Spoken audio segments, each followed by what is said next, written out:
परमात्मा पाप कर्म दंड को भी काट सकता है।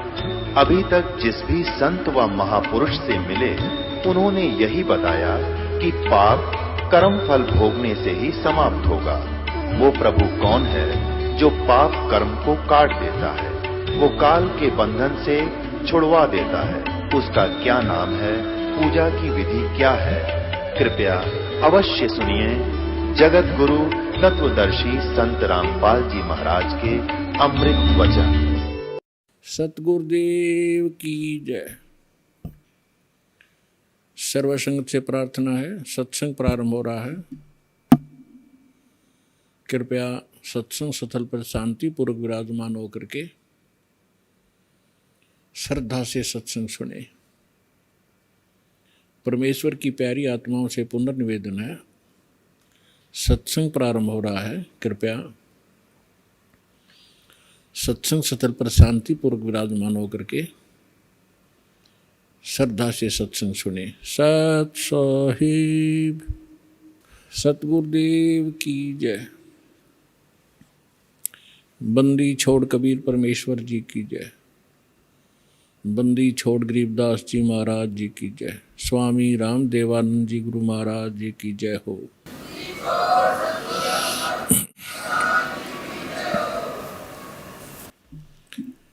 गरीब नमो नमो सतपुरुष को नमस्कार गुरु के नहीं। सुर नर मुनि जन साधु संतों सर्वस दी नहीं। सतगुरु साहेब संत सब दंडोतम प्रणाम। आगे पीछे मध्य हुए तिनको जहाँ कुर्बान। नराकार निर्विषम काल जाल वैभंजनम निर्लेपम निज निर्गुणम अकल अनुवेशंदुनम। सोहम सुरति समाप्तम सकल समान निर्तल। उज्ज्वल हिरंबर हरदमं बेपरवा अथाह वार पारनी मध्यतम। ग्रीव जो सुमर सिद्ध होई गणनायक गलताना। करो अनुग्रह सोई पारस पद परवाना। आदि गणेश मनाऊं गणनायक देवन देवा।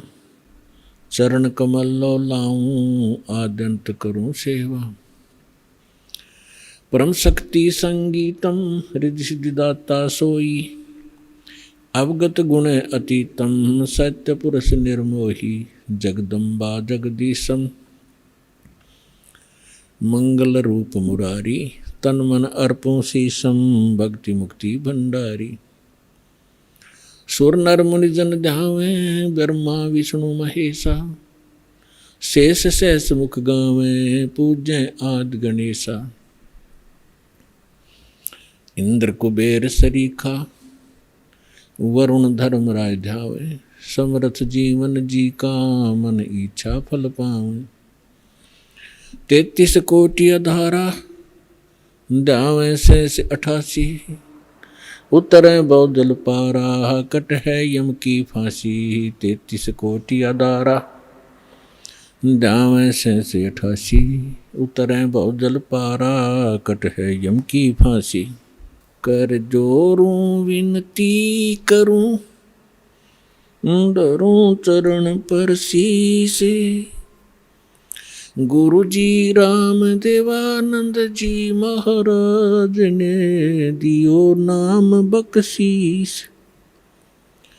कोटि कोटि सिजदा करूं कोटि कोटि प्रणाम। चरण कमल में राखियो मैं बांधी जाम गुलाम। कुत्ता हूँ गुरुदेव का रामपाल दास का नाम।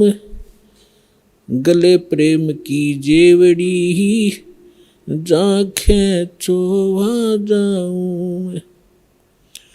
तो करो तो बावड़ू दूर दूर करो तो जाऊं। ज्यों राखो त्यों ही रहूं।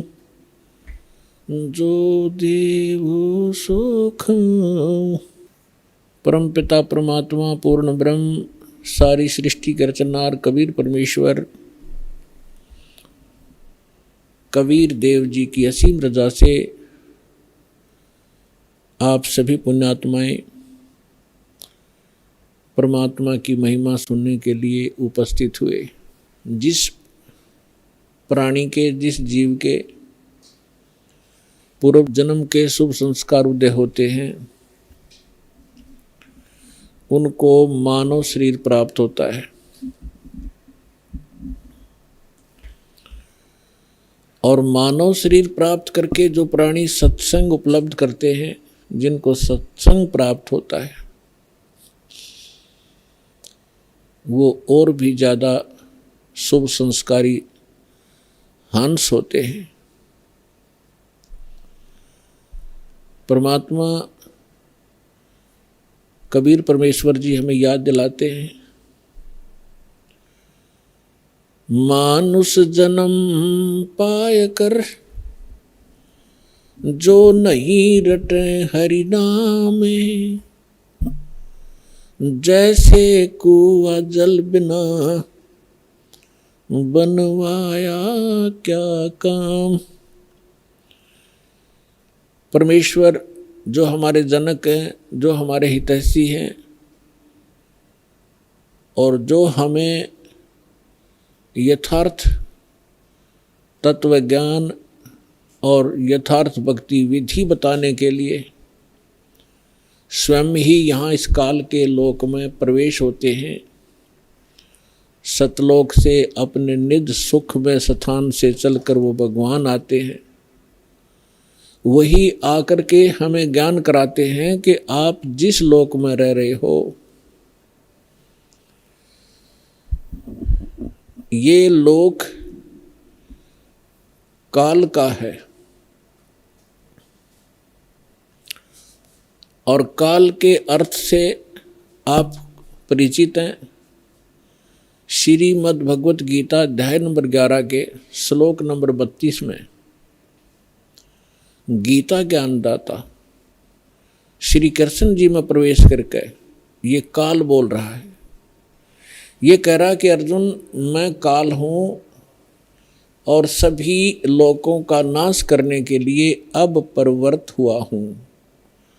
अब श्री कृष्ण जी तो पहले ही अर्जुन के साथ थे, तो श्री कृष्ण ये नहीं कह सकते कि मैं काल हूँ और अभी सबको खाने के लिए अब प्रवृत्त हुआ हूँ, अब मैं प्रगट हुआ हूँ। ये काल कौन है, इसके विषय में रह रहकर सत्संग के माध्यम से बताया गया है और बताते रहेंगे। आज थोड़ा सा विषय दूसरा रहेगा। तो श्री कृष्ण जी के अंदर प्रवेश करके ये काल बोल रहा है। ये खुद कह रहा है कि मैं काल हूँ और सबका नाश करने के लिए प्रकट हुआ हूँ।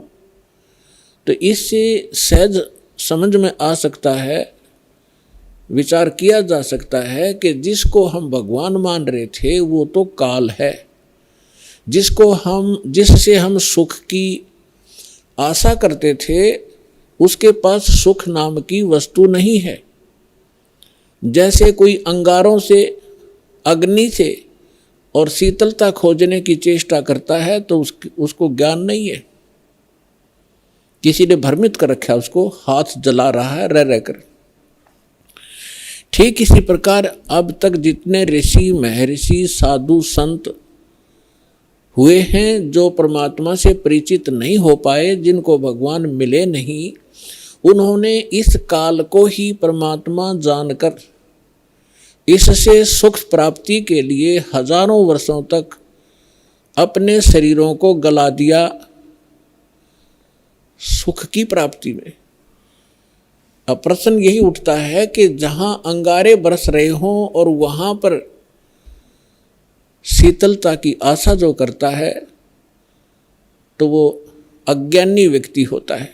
तो अभी तक हम अज्ञानी थे इस काल के लोक में और हम सुख खोज रहे थे।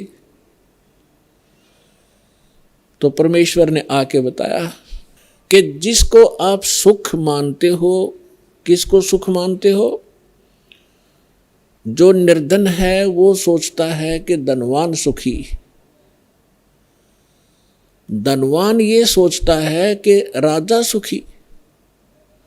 धनी सोचता है कि मेरे सामने भी बहुत सी प्रॉब्लम आती हैं, समस्याएं आती रहती हैं। कई चोरी का डर है, कभी कोई टैक्स देना पड़ता है, कभी कुछ करना होता है। तो वो सोचता है कि राजा सुखी। परमात्मा कहते हैं राजा को स्वप्न में भी सुख नहीं होता। राजा लोग अंत में वो सोचते हैं कि स्वर्ग के देवता सुखी होंगे। स्वर्ग के देवता सोचते हैं कि इस इंद्र को सुख घना है, क्योंकि वो देवताओं का राजा है। अब इंद्र की हिस्ट्री कहानी आप पढ़ोगे पुराणों के अंदर, इंद्र जैसा दुखी प्राणी नहीं। इंद्र सोचता है कि ब्रह्मा विष्णु महेश सुखी होंगे, मुझे सुख नहीं, क्योंकि उसको पता होता है जितना निर्धारित समय उसका होता है उसको पूर्ण करने के उपरांत वो फिर 84 लाख योनियों में सबसे पहले गधे की योनि से प्रारंभ करता है अपने 84 लाख प्रकार के कष्टों में, जो प्राणियों के शरीरों में कष्ट उठाने होते। तो उसको रह रह कर वो बात याद रहती है कि इसके बाद मेरी ये हालत होगी, लेकिन उस झूठे सुख को वो छोड़ नहीं पाता, और छोड़ भी दे तो उसके पास विकल्प नहीं कि करूं क्या। ब्रह्मा विष्णु महेश सोचते हैं कि हम सुखी नहीं, क्योंकि उनका इतिहास देखिएगा। आप पुराणों को कभी पढ़ा हो, नहीं तो रिमाइंड करना कभी कभी। अब थोड़ा सा उदाहरण देंगे आपको। जैसे भगवान शंकर जी को हम भगवान माना करते थे, कंप्लीट गॉड मानते थे, मृत्युंजय कालज्य सर्वेश्वर महेश्वर कहा करते थे। इसको हम कहें कुछ भी, लेकिन ये परमात्मा नहीं है, कंप्लीट गॉड नहीं है। उदाहरण के लिए ये सुखी भी नहीं है। कैसे? एक समय विष्णु जी भी सुखी नहीं है। विष्णु अवतार श्री रामचंद्र रूप में राजा दशरथ के घर जन्म लिया, ये सभी हमारे धर्म गुरु भी बताते रहे हैं, और इनके लीला, इनकी जीवनी भी बताती है। श्री रामचंद्र उर्फ विष्णु जी कितने सुखी थे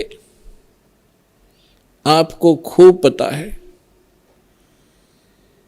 छोटी सी उम्र में विवाह हुआ, विवाह होते ही वनवास हुआ, और वनवास के अंदर उनकी धर्म पत्नी का अपहरण हुआ। रावण के साथ युद्ध हुआ, करोड़ों जीवों का विनाश हुआ। उसके बाद फिर वापस आए, लेकर अपनी धर्म पत्नी सीता जी को घर पे लेकर आए। किसी धोबी के कहने से उनको घर से निकाल दिया, गर्भवती को। पुत्र कहीं, परिवार कहीं, और श्री राम कहीं। वो प्राणी सपने में सुखी नहीं हो सकता जिसके बालक दुखी हो कि तो जंगल के अंदर। जिस समय श्री रामचंद्र जी को वनवास प्राप्त था, सीता जी का अपहरण हो चुका था, श्री रामचंद्र जी विलाप कर रहे थे, रो रहे थे सीता जी की खोज में।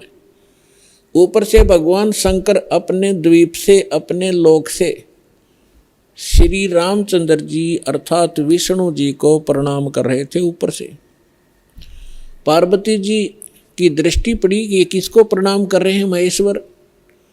पूछने पर पता चला कि नीचे जो व्यक्ति रो रहा है, वृक्षों से लिपट लिपट कर रो रहा है, पशुओं से गले मिल रहा है, उनसे पूछ रहा है मेरी सीता कहाँ गई, उसको ये प्रणाम कर रहा है। और उसको विष्णु भगवान का अवतार बता रहा है कि भगवान विष्णु हैं।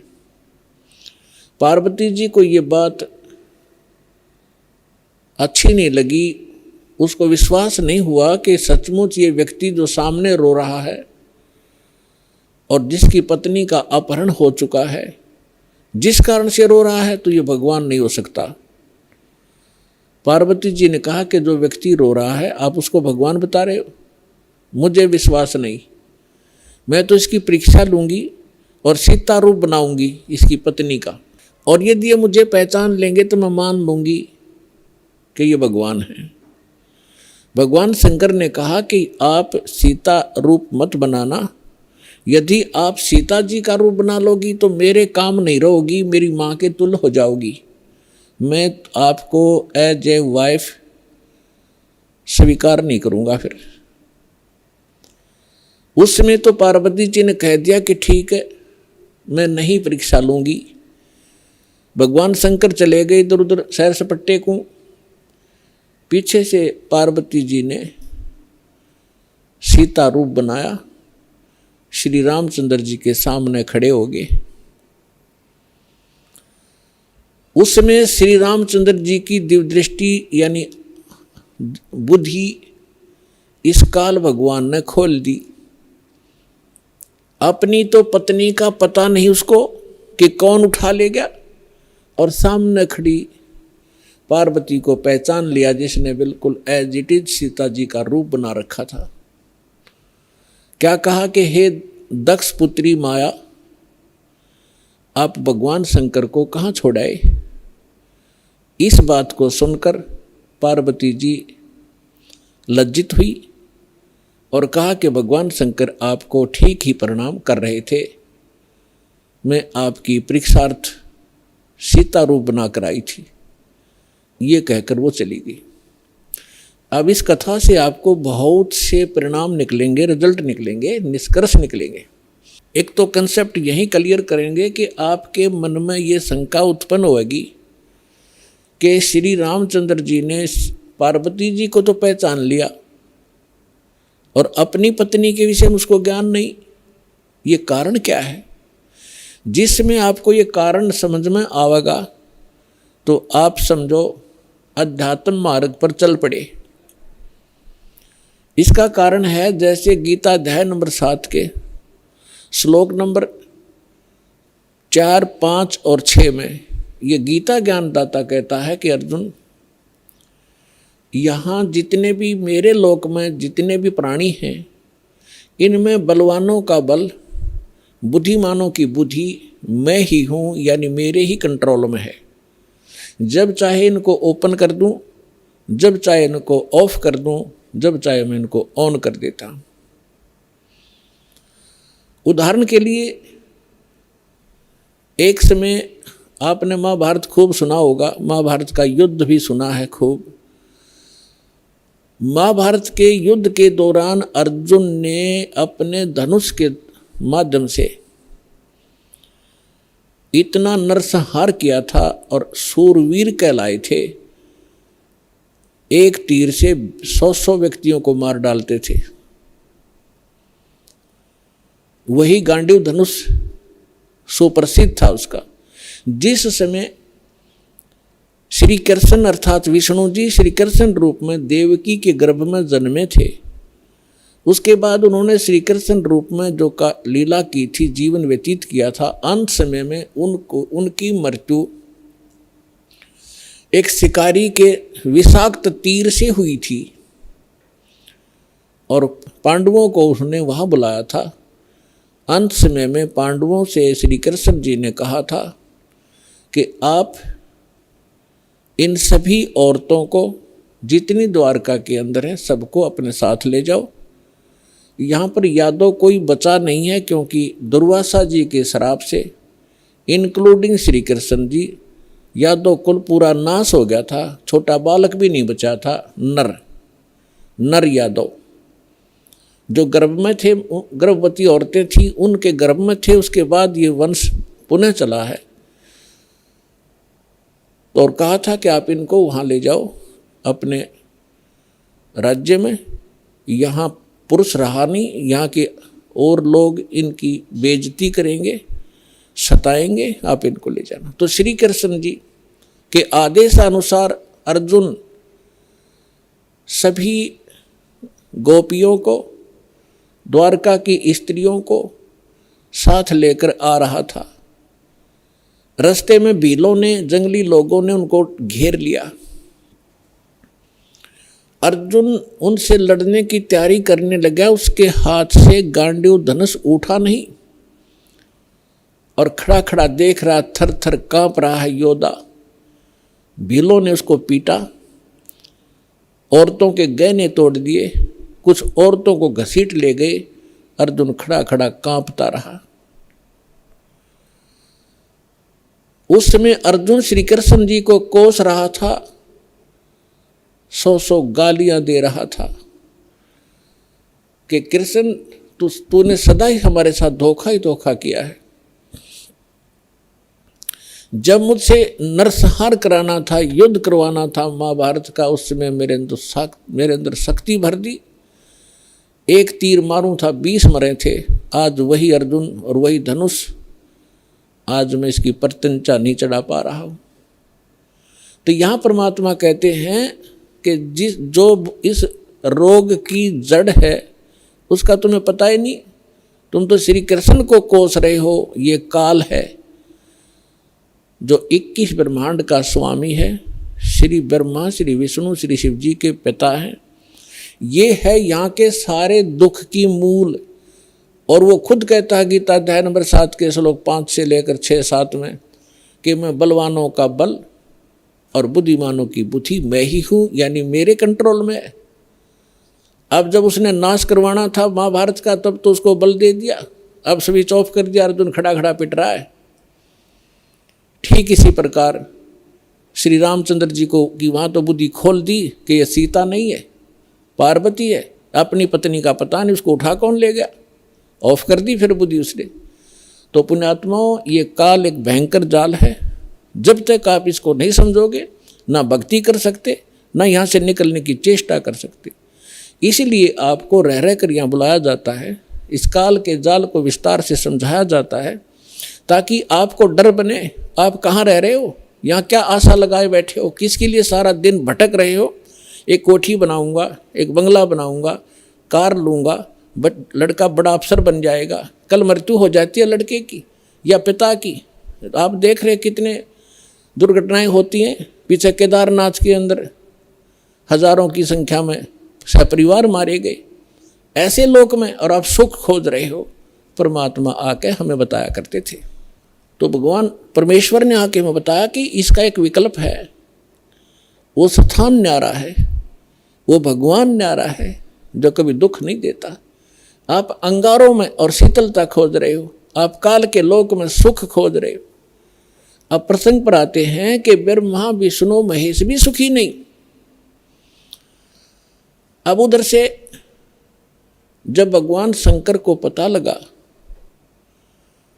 कि काल के हाथ में बुद्धि, उसने बुद्धि ऑन कर दी शंकर भगवान की, दिव्य दृष्टि से देखा और अपनी पत्नी से पूछा कि तू क्या सीता रूप बनाकर गई थी तू? तो उसने मना कर दिया कि नहीं, मैं नहीं गई भगवान, मैं नहीं गई। कि झूठ बोलती है तू झूठ बोलती है। इस बात से वो झिझक गई और चुप हो जाना ही उसका स्वीकृति मानी गई कि सचमुच इसने गलती की है। तो भगवान शंकर ने पार्वती जी से अपनी पत्नी के रूप में उससे व्यवहार करना बंद कर दिया, बातें करना भी बंद कर दी। एक तरफ मौन साध कर बैठा रहते थे, बहुत ही कम बोलने लगे और कहने लगा कि मैंने आपको एक वफादार माना था, आपके ऊपर मैं वो विश्वास करता था कि मेरी धर्मपत्नी कभी मेरे को डिसीव नहीं करेगी, धोखा नहीं दे सकती। और जब आप मुझे धोखा दे सकते हो तो फिर बाकी संसार से मुझे क्या लिंक रहा, क्या विश्वास रहा। और साफ कह दिया कि तू मेरी माँ का रूप धारण कर चुकी है, मेरी पत्नी रूप में नहीं स्वीकार्य हो सकती। जैसे श्री ब्रह्मा जी सबसे बड़े, विष्णु जी सेकंड नंबर के, शंकर भगवान तीसरे नंबर के, तो बड़े भाई की पत्नी माँ के तुल्य मानी जाती है।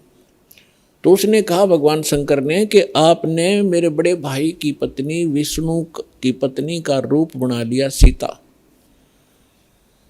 इसलिए आप आज के बाद मेरी पत्नी नहीं माँ के तुल्य हो।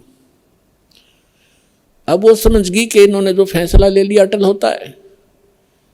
10 दिन, 20 दिन, महीना, 6 महीने, वर्ष इंतजार की, लेकिन रिजल्ट निल रहा। भगवान शंकर ने उनसे कोई बात नहीं की, हमेशा क्षुब्ध रहते थे। तो पार्वती, अब माँ, लड़की को क्या होता है, जब ससुराल के अंदर दुख होता है तो अपने पीहर को जाने की सोचती है, उसका तीसरा विकल्प नहीं होता। तो पार्वती ने सोचा कुछ दिन अपने घर चली जाती हूँ, इनका दिमाग ठीक हो जाएगा। ये सोचकर पार्वती अपने पिता दक्ष के घर पर आ गई। और राजा दक्ष ने उस समय एक यज्ञ कर रखा था, और एक नियम है ब्राह्मणों ने बना रखा था, ऋषियों ने, कि जब भी कोई यज्ञ करे तो अपनी सभी बेटियों को, संबंधियों को और उनके पतियों को, दामादों को आमंत्रित किया जाए और प्रतिदिन उनको आदर के साथ उनको प्रतिदिन दक्षिणा दी जाए, जैसे ब्राह्मणों को देते हैं। तो ऐसा नियम था कि जितनी भी राजा दक्ष की अन्य बेटियां थी वो सभी आमंत्रित थी, और उनके पति यानी दामाद भी आमंत्रित थे। सबके आसन उचित स्थान पर सबको बैठा रखा था। जितने समय तक यज्ञ का और सत्संग का प्रयोजन चलता था, 2-4 घंटे, 10 घंटे, तो उस समय सभी अपने अपने आसन पर विराजमान रहते थे। और किसी भी कारण से कोई लड़की का पति नहीं आ सका तो उसका आसन लगाया जाता था, खाली छोड़ा जाता था, और सबको जो भी दक्षिणा दी जाती थी उसका भी उसके ऊपर भाग प्रतिदिन रखा जाता था आसन पर। तो ज्यों ही पार्वती जी उस अपने घर पे पहुंची, पता चला कि पिताजी ने यज्ञ कर रखा है, और ये यज्ञ 2-3 दिन से चल रहा है। अब सारे यज्ञ मंडप में घूम के पिता के सामने पहुंची। पिताजी ने मुंह मोड़ लिया, क्योंकि पार्वती जी ने राजा दक्ष के मर्जी के विरुद्ध भगवान शंकर से विवाह किया था, जिस कारण से पिता अक्षुब्ध था। जब पिताजी ने ठीक से बात नहीं की, ये भी नहीं कहा कि आगी बेटी, तो पार्वती वहाँ दुखी हुई, अपनी माँ के पास घर पे पहुँची। बेटी माँ को ही उलाने दिया करती है, माँ के सामने अपना दुख रोया करती है। अपनी माँ के सामने जाकर कहा कि माँ, तुमने ऐसा भेदभाव हमारे साथ क्यों किया? आपने सभी अन्य मेरी बहनों के पति भी बुला रखे हैं, बहनों को भी आमंत्रित किया है, आपने हमें ना बुलाया ना आमंत्रित किया। और जिन बहनों के पति नहीं आए हैं उनका आसन लगा रखा है, उनका भाग सबको दिया जा रहा है। आपने न तो अपने दामाद का आसन लगवा रखा है, ना ही उनको आमंत्रित किया है, और ना मुझे आमंत्रित किया। अब माँ ने कहा कि बेटी, ना तो आप मेरी बात मानती, ना तेरा पिता मानता, तू जाने तेरा बाप जाने, उनसे बात कर। अपनी मर्जी से तूने विवाह किया, जिस कारण से वो दुखी है तेरे से। वो फिर अपने पिता के पास गई और दक्ष से कहा कि पिताजी, आपने न तो हमें आमंत्रित किया और न ही आपने अपने दामाद को बुलाया, ना उनका कोई भाग आसन आपने लगा रखा है, ना उनका हिस्सा निकाल रहे हो। तब दक्ष ने कहा कि तू आई किस लिए यहाँ पर, तेरे को किसने आमंत्रित किया था? अपनी मर्जी से विवाह किया था, रह उसके साथ, उस जंगली के साथ रहे। ऐसी बहुत सी बातें बकवास की। तो पार्वती ने देखा कि भगवान शिव अब मुझे स्वीकार करेगा नहीं, घर में मेरा सत्कार नहीं। तो उसी समय एक हवन कुंड बना रखा था, उसमें अच्छे गेर कर 1 क्विंटल लकड़ और गेरे थे, चारों तरफ से डाल रहे थे वह ब्राह्मण ऋषि। घी पूरा बकड़ बड़ा था, पूरी लो लकड़े थी उसमें। तो पार्वती जी यानी दक्ष की बेटी उस हवन कुंड में छलांग लगाएगी, आत्मदाह कर लिया। यज्ञ खंड हुआ, जल्दी से उस लड़की को निकाला गया। तब तक उसका मांस जल चुका था, मर चुकी थी, अस्थि शेष रह गई थी, हार्ड शेष थी। लंबी कथा है, हम जिस उद्देश्य से ये कथा सुना रहे हैं उसी को लेंगे। भगवान शंकर को पता चला, अपने सभी अनुचरों को साथ लेकर वहां पहुंचे। उससे पहले उन्होंने भैरव को भेजा, उसने आकर के वहाँ, बहुत सी लंबी कहानी है। भगवान विष्णु भी विद्वान थे उस यज्ञ में, भगवान ब्रह्मा जी भी विद्वान थे। जब उनको पता चला कि भगवान शंकर अपनी सेना के साथ आ रहे हैं, तब ब्रह्मा जी तो पहले भाग गए, विष्णु जी भागने लगे। तब शंकर दक्ष ने कहा कि भगवान, मैंने आपकी ही सुरक्षा में ये यज्ञ किया था, आप भी मुझे आपत्ति में छोड़ कर जा रहे हो। तो भगवान विष्णु फिर रुक गए थे, उन्होंने लड़ाई की। लड़ाई में फिर वो काफ़ी परास्त हुए, शतब्द हो गए, फिर भाग गए हुए वहाँ से छोड़कर। ये पुराण में वर्णन है, शिव पुराण में। कहने का भाव ये है कि भगवान शिव ने आकर के राजा दक्ष की गर्दन काट दी। अन्य के कहने से फिर उनको दोबारा जीवित किया गया, जैसे कोई बकरा लाकर उसके मुख पर लगा दिए। प्राण की कथा आपने खूब सुन रखी। हम इस विषय पर आएंगे अपनात्मा। जैसे यहाँ फिर एक शंका उत्पन्न हो जाएगी आपको कि भगवान शिव ने राजा दक्ष को जीवित कर दिया और बकरे की गर्दन लगा दी, तो भगवान शंकर में भी तो शक्ति है।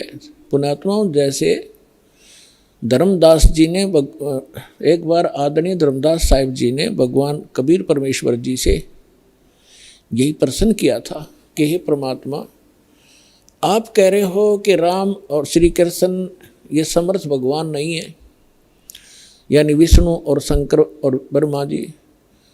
विष्णु जी के अवतार श्री कृष्ण जी आए हुए थे, उन्होंने राजा मोर ध्वज के घर पर एक लीला की थी, जाकर दो साधु रूप बना के। और राजा मोर ध्वज ने अपने पुत्र ताम्र ध्वज को आरे से चीर दिया था, भगवान श्री कृष्ण जी ने उसको जीवित कर दिया था। आप ये कह रहे हो कि ये सक्षम नहीं है, ये बात मेरे गले उतरती नहीं। तब परमात्मा ने उदाहरण दिया था कि पुत्र बात सुन, यहाँ तो मोर ध्वज के पुत्र ताम्र ध्वज को श्री कृष्ण जी ने जीवित कर दिया आरे से दो फाड़ कर होने के उपरांत, और उसका सगा भांजा सुभद्रा पुत्र अभिमन्यु महाभारत के युद्ध में मारा गया था। पांडवों का कुलनाश हो रहा था, हाहाकार मची थी। श्री कृष्ण रो रहा था, उसकी बहन रो रही थी, पांचों पांडव टक्कर मार रहे थे। उस समय अभिमन्यु को जीवित नहीं किया उसने। उस समय कहाँ गई थी उनकी वो सामर्थ्य? तब धर्मदास जी ने कहा था, भगवान इसका उत्तर भी आप ही दे सकते हो, हम तो बस इतने बच्चों जैसे प्रश्न है हमारे, बच्चों जैसी बुद्धि है हमारी। ये भी बात सही है आपकी कि वहाँ क्यों ना जीवित किया उसको।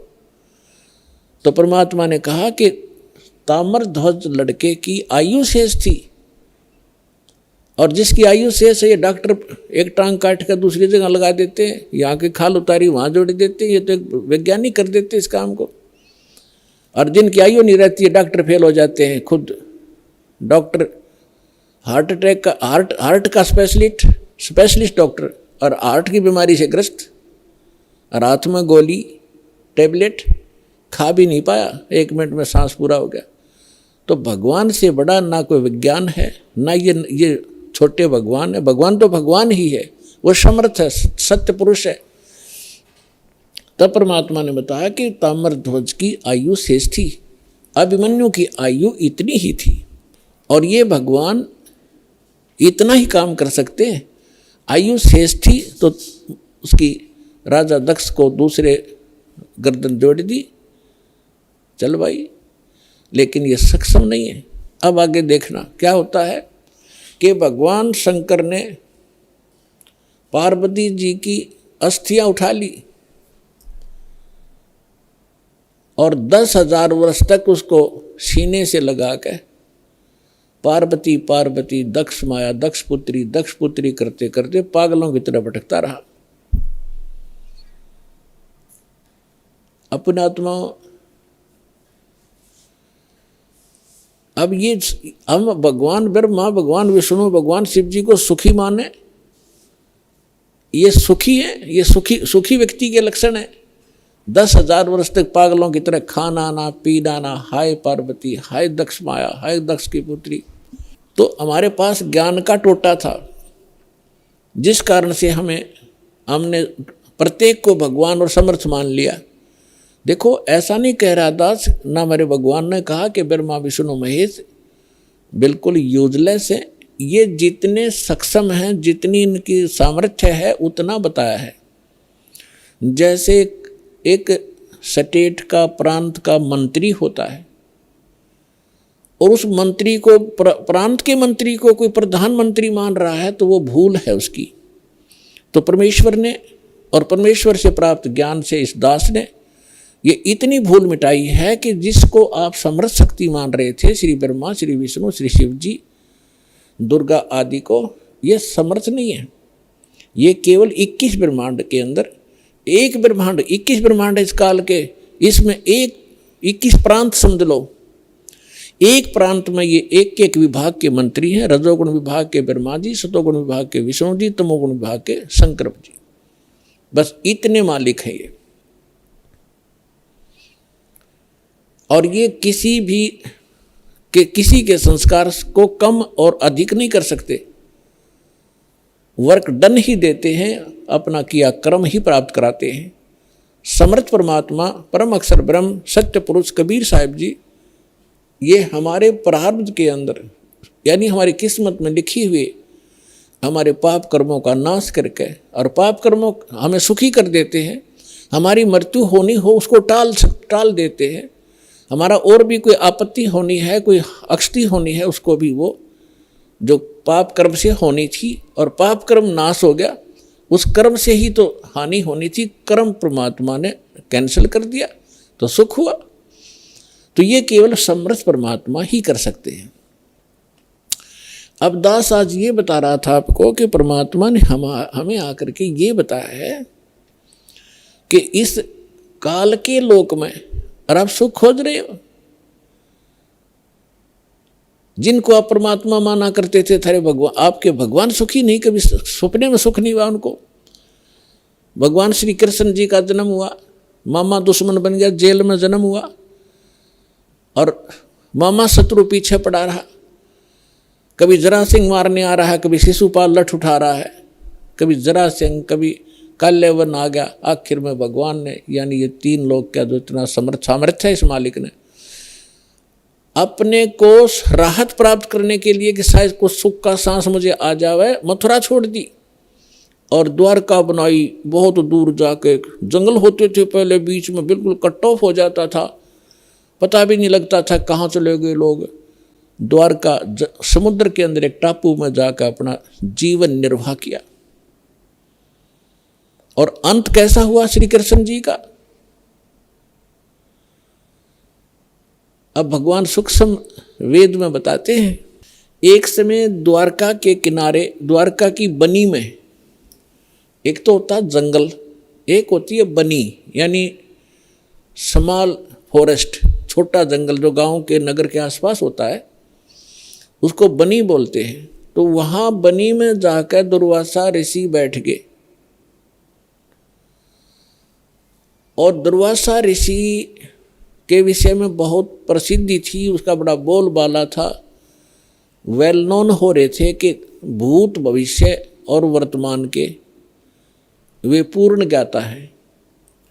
और उस समय यादव 56 करोड़ हो गए थे संख्या में, 56 करोड़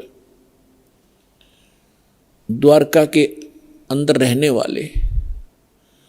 और भगवान श्री कृष्ण जी ने कुछ एक ऐसे शरारती तत्वों को मार डाला था जिस कारण से वो हीरो पा के गए थे। प्रत्येक के हृदय में ये हो गया था कि इनसे ताकतवर पृथ्वी पर कोई नहीं।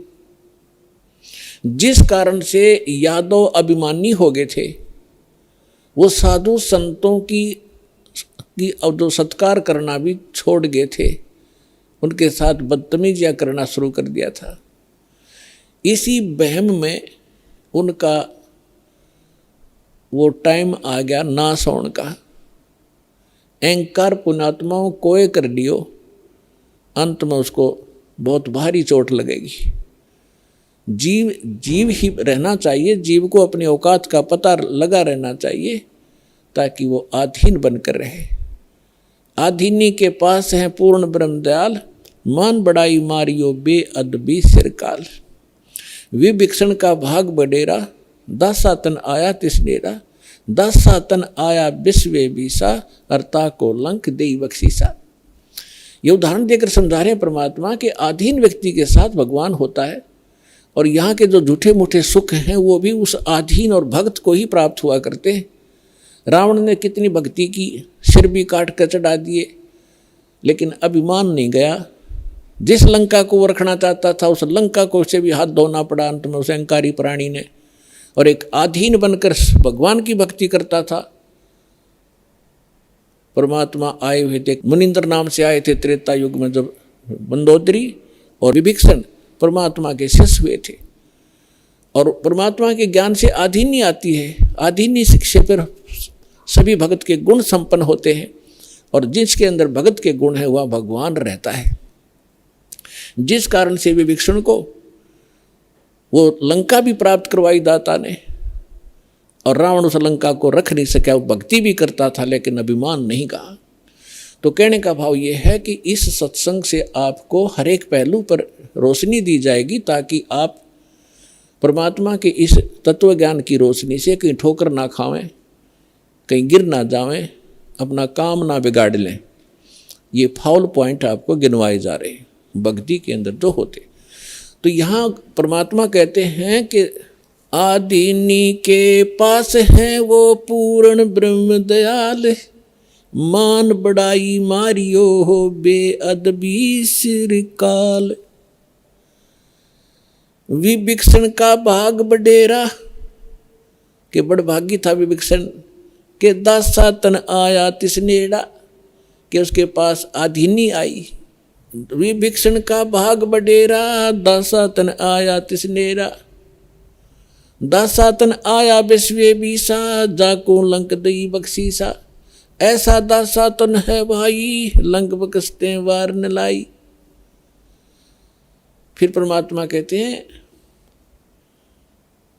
कि उस नम्र आत्मा विभीषण भगवान की सतभक्ति करता था, तो यह झूठा सुख भी अगर तुम्हें चाहिए तो भी इस तरीके से मिलेगा। अधीन रहो, जब तक रहो आपको सुख का सांस रहेगा और फिर मोक्ष प्राप्त हो जाएगी। अब हम आते हैं उसी प्रसंग पे कि यादव सभी भगवान श्री कृष्ण जी की आड़ में अहंकारी हो गए, साधु संतों का सत्कार त्याग दिया, उनके साथ मजाक करने लगे। तुम क्या हो, तुम भटकते फिरते हो जंगल में, हैं, अपना कोई धंधा करके क्यों नहीं खाते हो, इस तरह की भाषा बोलने लगे।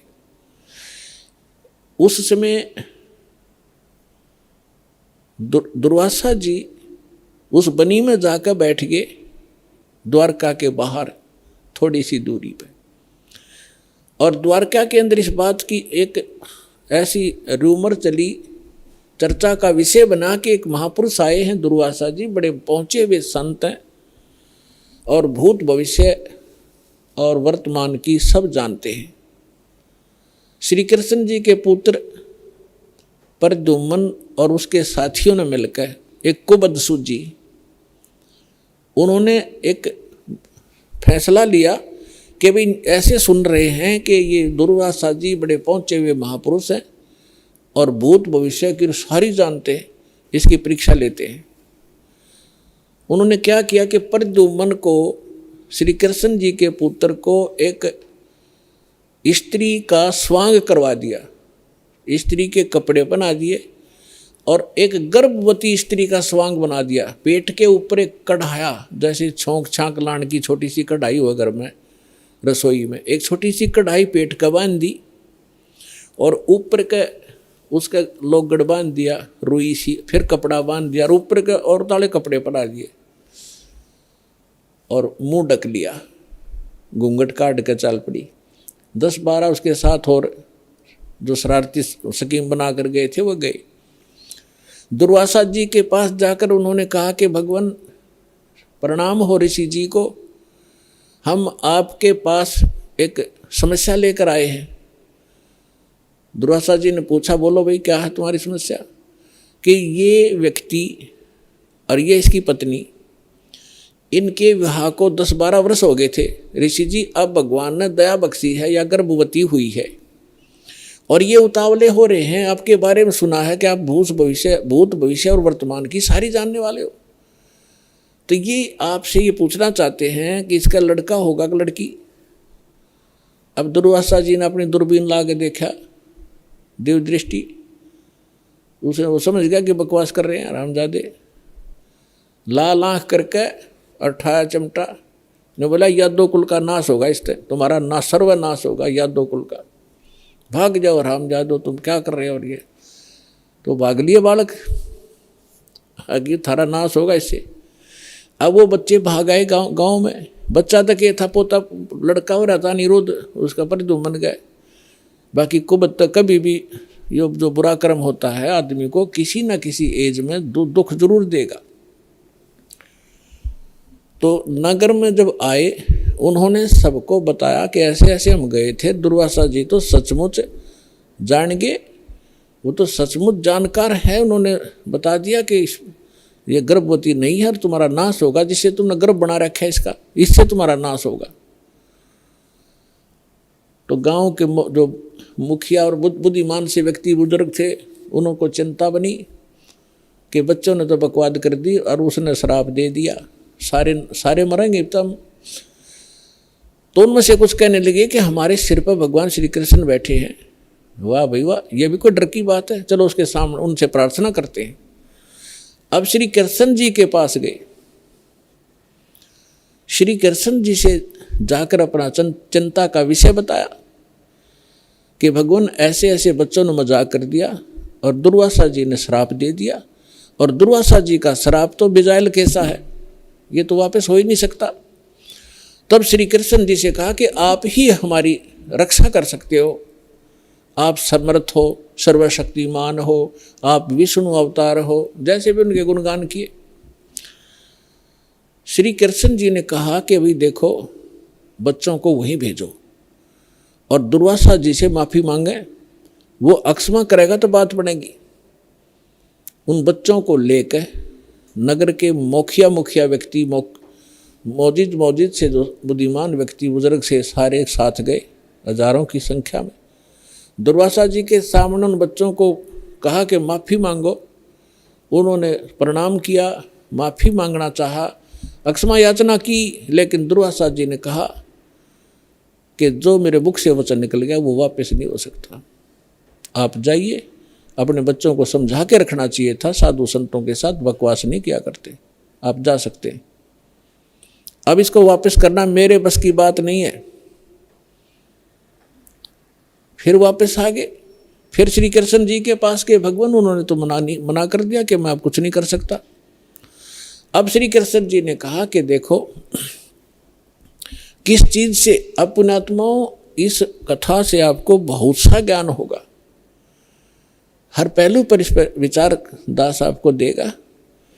अब देखो, हम किसी, ये जो श्राप दे दिया है 3 ताप के अंदर आता है।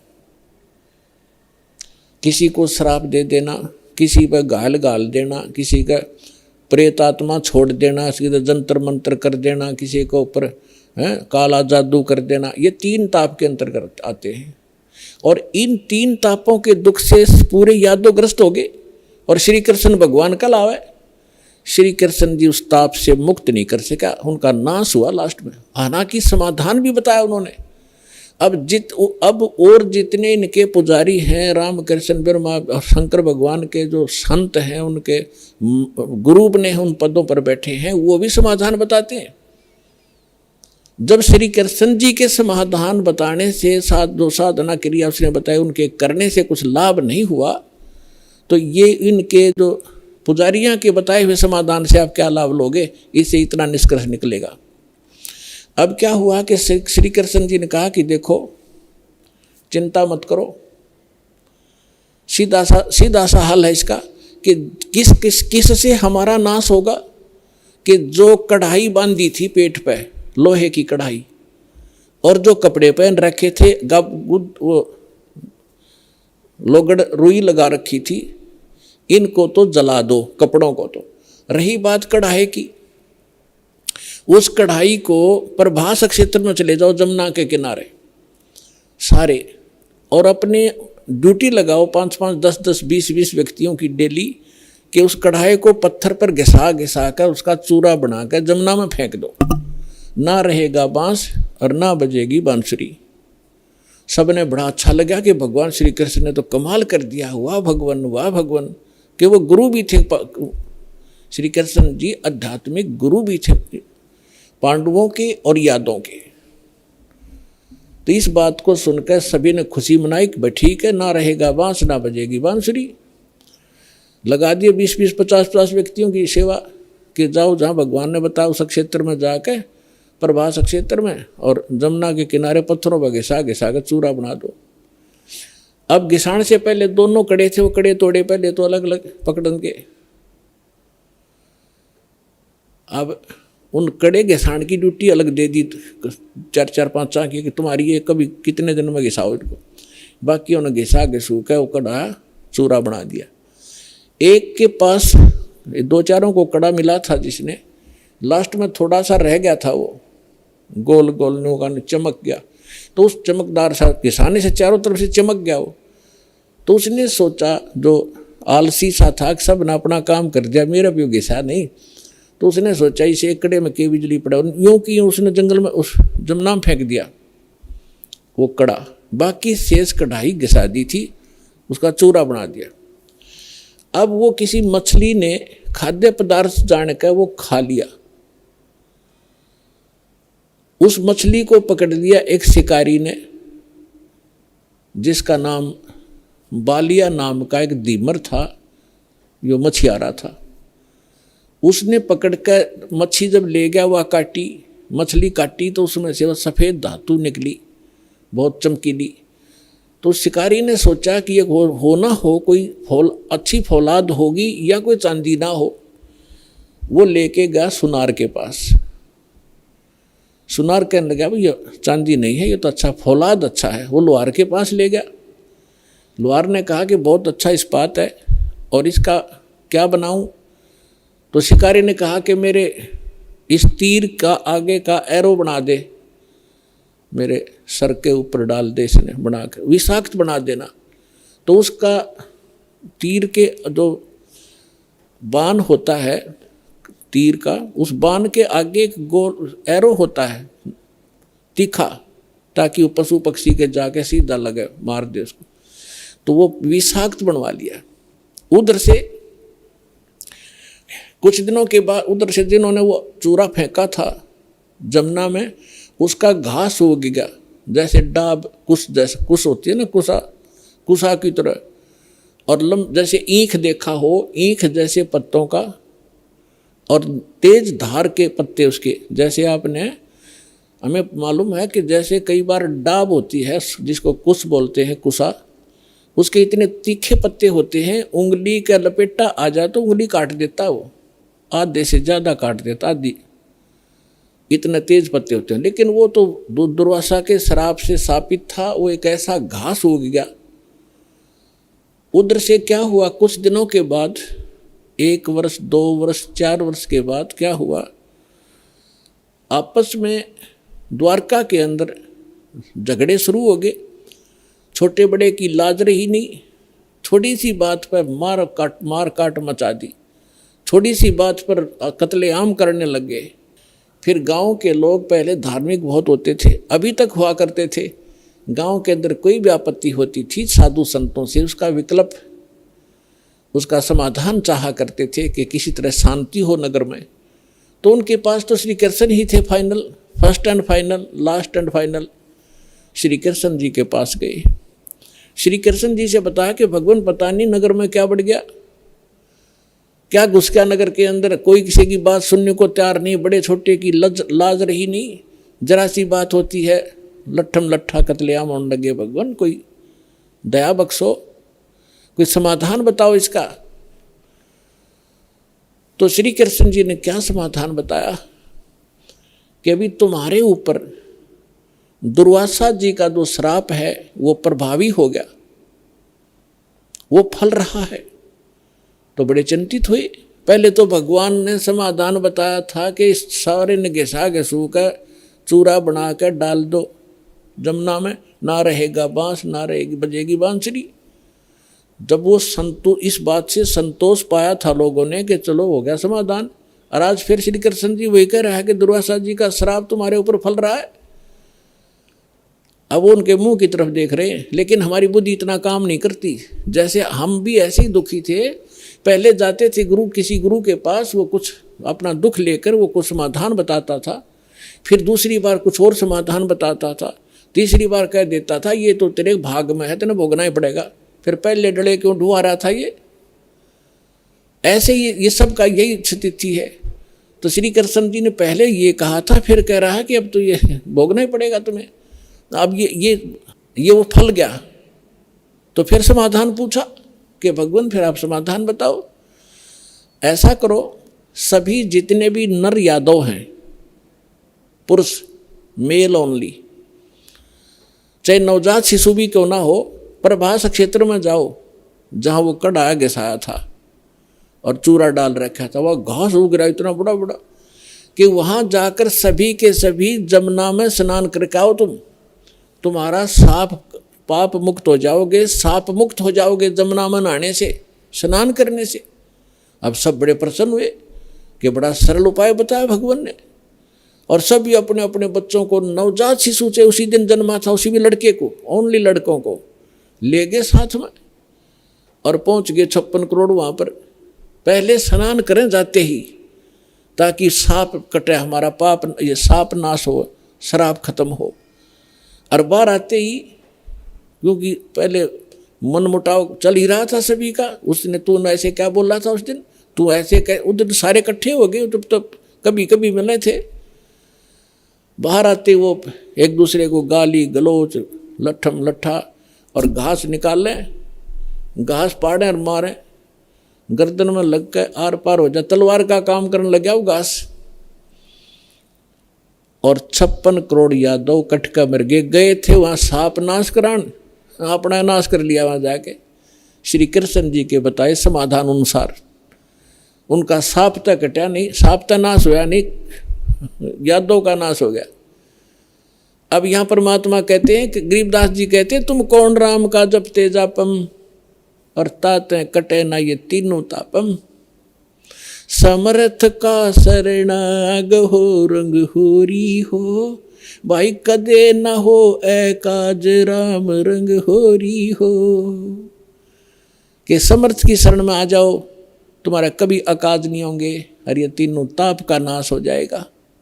अब प्रसंग चल रहा है, उसी पर चलते हैं। अब 56 करोड़ यादव कटका मर गए, आपस में कत्लेआम कर दिया। विष्णु पुराण के अंदर लिखा है कि कुछ यादव बच गए थे। श्री कृष्ण जी फिर गए अपने वहाँ से, नगर से बाहर निकले, उसने उस घास को पाड़ा, उसमें यह लिखा कि वो मूसल बन गए, मूसल। उन मूसलों से शेष बचे हुए यादवों को खुद श्री कृष्ण जी ने मारा, कति नाश कर दिया। और आप जाकर लेट गया प्रभास क्षेत्र में एक वृक्ष के नीचे। भगवान श्री कृष्ण के पैर में पद्म, एक चमकीला पदार्थ, जैसे हमारे तिल हो जाते हैं, मुछ हो जाते हैं, ऐसा उनके पैर में जन्म से ही एक पद्म था। वो रात्रि में ऐसे चमकता था जैसे 50-100 वाट का बल्लभ चस्याक रहे जगह, और दिन के अंदर भी उसकी चमक सी बनी रहती थी। तो श्री कृष्ण जी एक वृक्ष के नीचे, सारा जब उनका नाश हो लिया, रेखे को खुद मार कर शेष बच्चों को, और लेट गया उस वृक्ष के नीचे, पैर पे पैर रख के, पैर घुटने पर दूसरा पैर रखा हुआ था, पद्म वाला पैर ऊपर था, वो चिमक रहा था। और वृक्ष की जो चारों तरफ जो टहनियाँ थी झुकी हुई थी, झुरमट सी बनी हुई थी। और वो शिकारी जिसने उस कढ़ाई के कड़े का अपना विषाक्त तीर बनवाया था, जहर से बुझा कर तीर बनवा रखा था, उसी तीर को लिए हुए उस दिन और सुबह से लेकर दोपहर तक वो घूमता रहा। जंगल में कोई शिकार नहीं मिला उसको, शिकार करने गया था। उसने क्या देखा कि वृक्ष की झुरमटें इतनी नीचे तक लटक रही थी, जमीन को छू रही थी।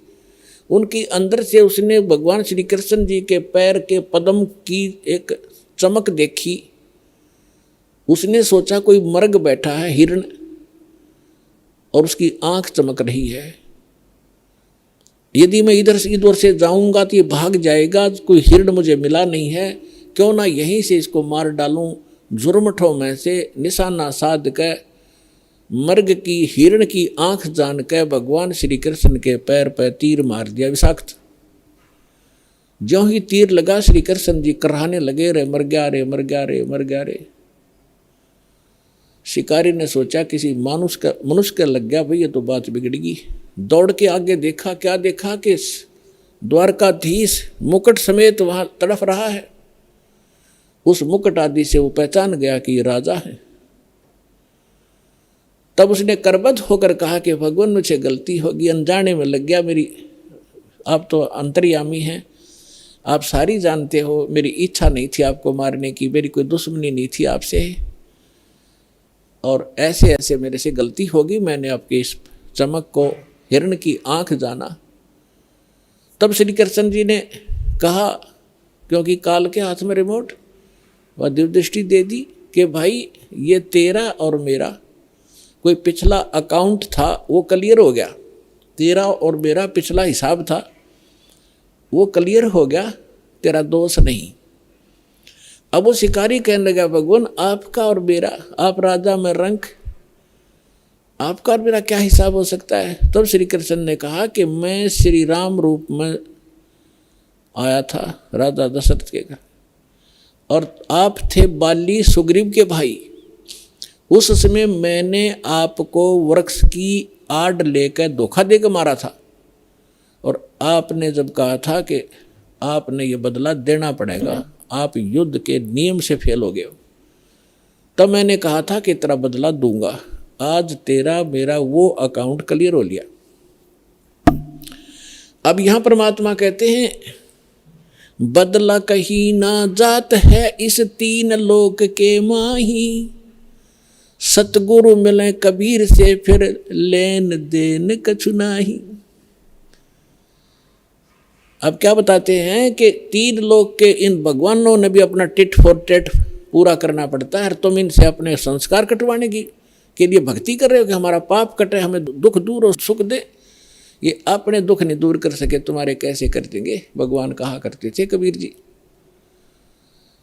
और समर्थ कबीर साहब की शरण में आने से फिर ये लेन देन समाप्त कर देंगे आपका, कुछ नहीं बचेगा। सब अपनी कलम के पास, समर्थ के पास पावर होती है कि मासा घटे ना तिल बधे, विद ना लिखे जो लेख, और सच्चा सतगुरु मेट कर ऊपर मार दे मेघ।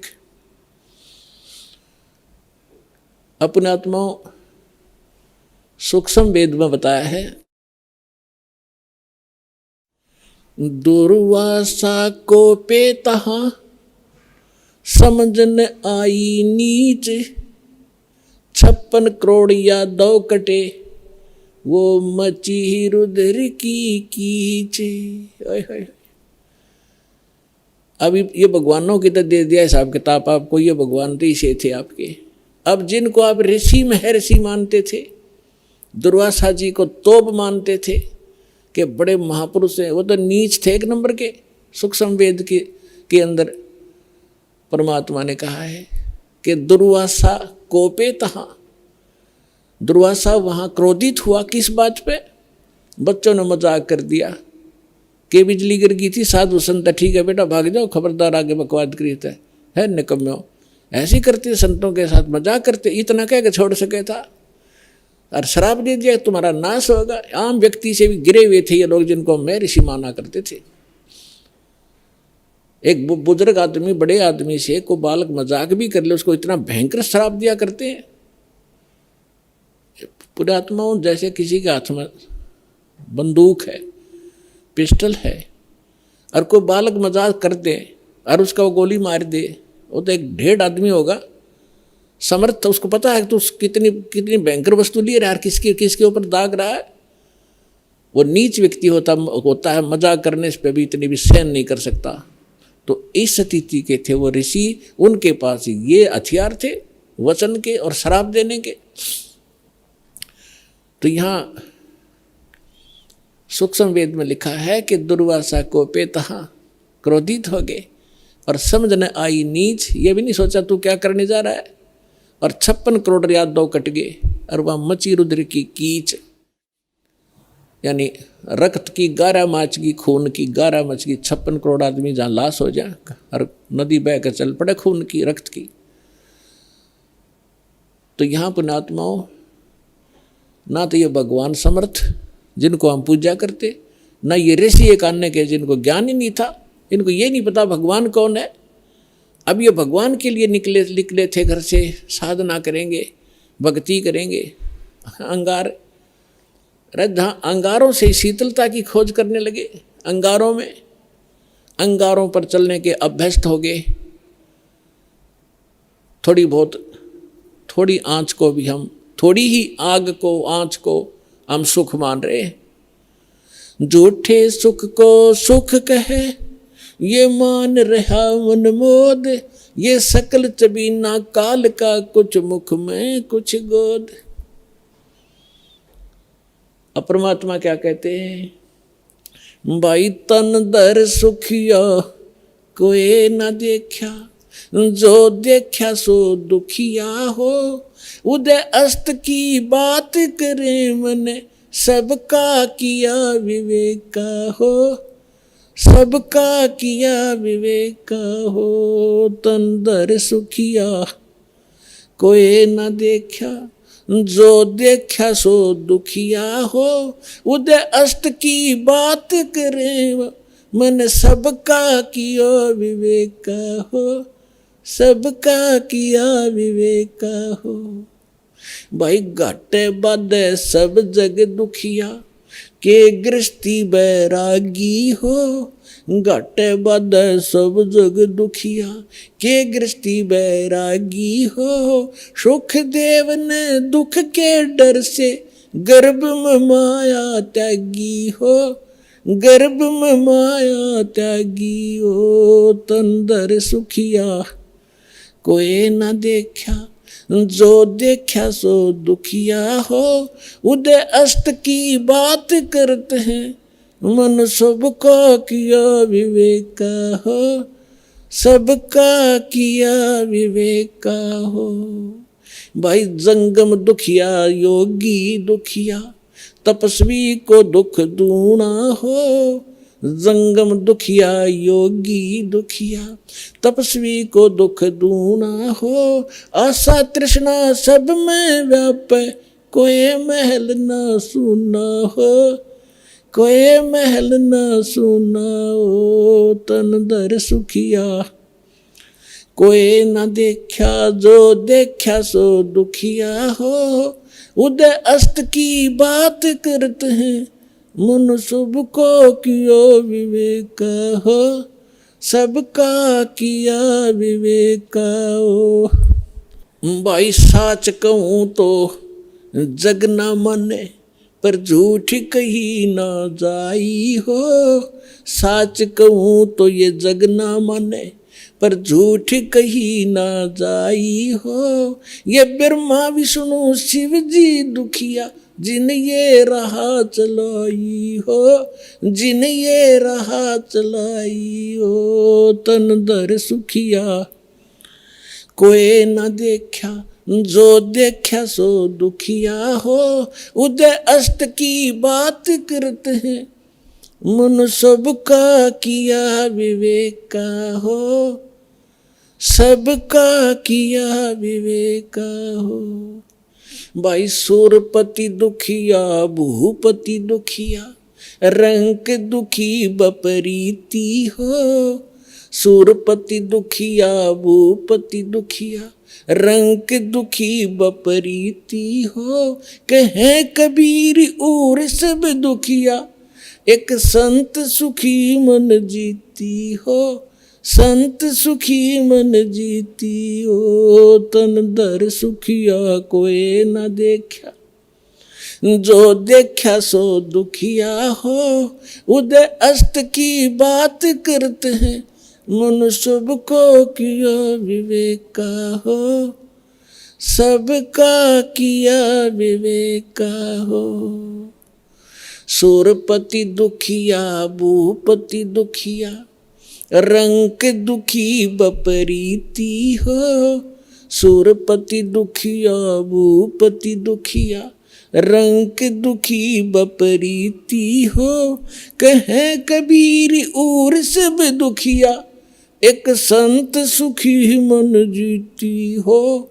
संत सुखी मन जीती हो। तन दर सुखिया कोई न देखा जो देखा सो दुखिया हो। उदय अस्त की बात करते हैं मन सबका किया विवेका हो। सबका किया विवेका हो। पुणात्माओं, सौभाग्य आपका और धन आपके माता पिता जिनसे जन्म हुआ। आपको वो अनमोल वचन सुनने को मिल रहे हैं जो इन ब्रह्मा विष्णु महेश को भी छींट भी नहीं लगी थी इस ज्ञान की, जो आपके ऊपर वर्षा कर दी भगवान ने। कभी सीडी के माध्यम से, कभी सत्संग के माध्यम से, कभी चिप के माध्यम से परमात्मा आपकी आत्मा पर वर्षा कर रहे हैं।